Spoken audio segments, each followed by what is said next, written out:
আসসালামু আলাইকুম রহমতুল্লাহ। কেমন আছেন বন্ধুরা? সবাই আশা করি ভালো আছেন। আর ভালো থাকেন এই দোয়া সকলের জন্য করি। আজকে একটি নতুন বিষয় নিয়ে আপনাদের সাথে আলোচনা করতে যাচ্ছি, যেই বিষয়টি সকলের জন্যই ফায়দাজনক হবে বলে আমি আল্লাহ তাআলার কাছে আশাবাদী।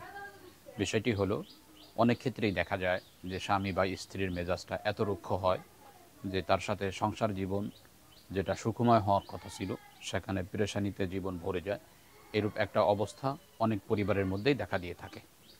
তো সেই ক্ষেত্রে অনেকেরই তামান্না থাকে যে এমন কোনো আমল আছে যে আমলটা আমি করলে সে আমার বশে চলে আসবে।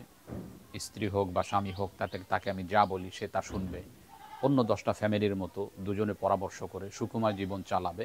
এইরূপ যদি কোনো পুরুষ বা মহিলা চায়, বদমেজাজি যার কারণে অসম্মানী হতে হচ্ছে, সকলের সামনেই রুক্ষ ব্যবহার করে এবং স্বামী হলে তো গায়ে হাত দিতেও দ্বিধাবোধ করে না, এইরূপ যদি কোনো পরিবারের মধ্যে হতে থাকে তাহলে আজকের আলোচনাটা আপনার জন্যেই।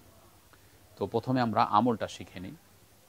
সূরা তাহার ৩৯ নম্বর আয়াত, ও আলকাইতু আলাইকা মুহাব্বাতান মিন্নি ওয়ালিতুসনা আলা আইনি। এতটুকু শুধু। আমি আয়াতটি আবার বলছি, ও আলকাইতু আলাইকা মুহাব্বাতান মিন্নি ওয়ালিতুসনা আলা আইনি। সূরা তাহার ৩৯ নম্বর আয়াত। আপনার জন্য করণীয় হলো, এই আমলটি করার জন্য কোনো মুদাব্বিরের কাছে যাওয়ার প্রয়োজন নেই, কারোর কাছ থেকে এজাজত নেওয়ারও প্রয়োজন নেই।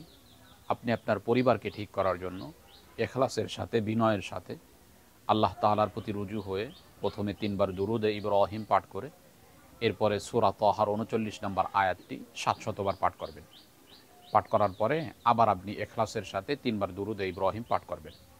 পাঠ করার পরে যে কোনো মিষ্টি দ্রব্য, সেটা আপনার রান্না করা কোনো জিনিস হতে পারে, সরাসরি মিষ্টি হতে পারে, যে কোনো মিষ্টি দ্রব্যের উপর ফুঁক দিয়ে এটা অবাধ্য যেই স্বামী অথবা অবাধ্য যেই স্ত্রী, বদমেজাজি স্বামী বা বদমেজাজি যে স্ত্রী, তাকে যদি আপনি এটা খাওয়ান তাহলে আশা করা যায় এর প্রভাবে ধীরে ধীরে আপনার স্ত্রী বা স্বামী আপনার বশে চলে আসবে।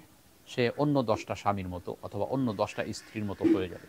অর্থাৎ অন্য পরিবারগুলো যেভাবে সুখময় চলতেছে, পরামর্শ করে সমাধানের মাধ্যমে চলতেছে, তো আপনার পরিবার তো এমন পরামর্শ এবং সমাধানের মধ্যে চলে আসবে এবং আপনার দুঃখ কষ্ট, আপনার অনুভূতি এটা সে বুঝতে পারবে ইনশাআল্লাহ। আমলটি খুবই কার্যকর, এখলাসের সাথে করতে পারলে ভালো ফায়দা পাওয়া যায়। এই আমলটি রয়েছে আমার লিখিত বই স্বামী স্ত্রীর দ্বন্দ্বে আকাবিরদের আমল, এই কিতাবের মধ্যে। অতএব যদি আপনারা দেখতে চান এই বই থেকে দেখে নিতে পারবেন। আজকে এ পর্যন্তই।